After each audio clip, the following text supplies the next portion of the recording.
और अब इसके साथ ही उत्तर प्रदेश के डिप्टी सीएम केशव प्रसाद मौर्य को लेकर एक बार फिर अटकलों का बाजार गर्म हो गया है।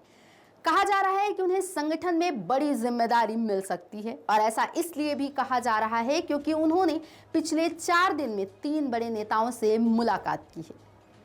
इतना ही नहीं, केशव प्रसाद मौर्य की केंद्रीय गृह मंत्री अमित शाह से मुलाकात और इसके बाद उनका एक जिसमें उन्होंने लिखा कि 2027 में 2017 दोहराएंगे, ऐसे कई तरह के इससे कयास लगाए जा रहे हैं।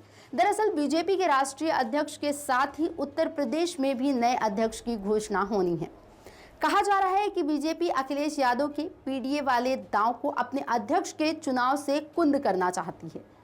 इन मुलाकातों के बाद केशव प्रसाद मौर्य ने लगातार सार्वजनिक मंच से 2027 में 2017 दोहराने की बात की है और अपने बयान ट्वीट भी किए हैं। इससे यह साफ है कि यूपी बीजेपी में ओबीसी के सबसे बड़े चेहरे केशव प्रसाद मौर्य को पार्टी संगठन में मजबूत किया जा सकता है। डिप्टी सीएम केशव प्रसाद मौर्य ने 8 से 11 जुलाई के बीच 3 बड़े नेताओं से मुलाकात की।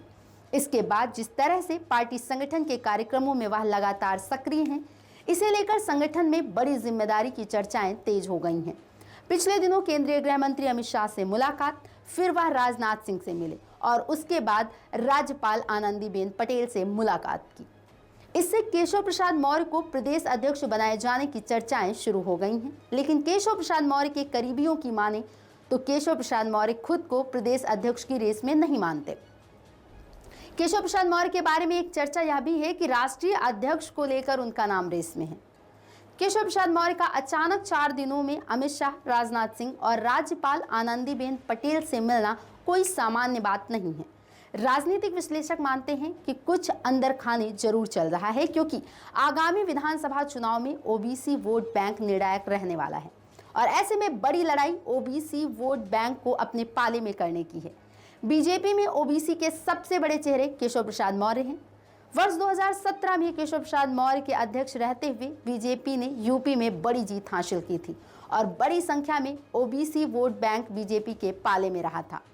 यही वोट बैंक लोकसभा चुनाव 2024 में बीजेपी से कुछ हद तक खिसक गया था, जिसका खामियाजा बीजेपी को यूपी में उठाना पड़ा था।